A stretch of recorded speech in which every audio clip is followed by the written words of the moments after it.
നമസ്കാരം. Aroor vision news ചാനലിലേക്ക് സ്വാഗതം. അരൂർ കുമ്പളം പാലത്തിൽ നിന്ന് കഴിഞ്ഞ ദിവസം ചാടിയ യുവാവിന്റെ മൃതദേഹം കണ്ടെത്തി.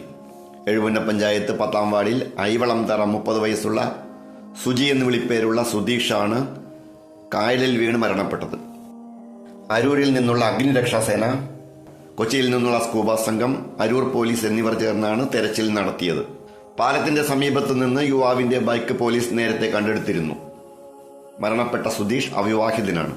പിതാവ് സുധാകരൻ, മാതാവ് ഷീബ, സഹോദരൻ ഹരിജിത്ത്. പോലീസ് നടപടികൾക്ക് ശേഷം പരേതന്റെ സംസ്കാരം ഇന്ന് ശനിയാഴ്ച ഉച്ചയ്ക്ക് ശേഷം വീട്ടുവളപ്പിൽ നടത്തി. അരൂർ കുമ്പളം പാലം ആത്മഹത്യ ചെയ്യുന്നവരുടെ താവളമായി മാറിയെന്നത് ഏറെ ഖേദകരമാണ്. ഓർക്കുക, ആത്മഹത്യ ഒന്നിനും പരിഹാരമല്ല.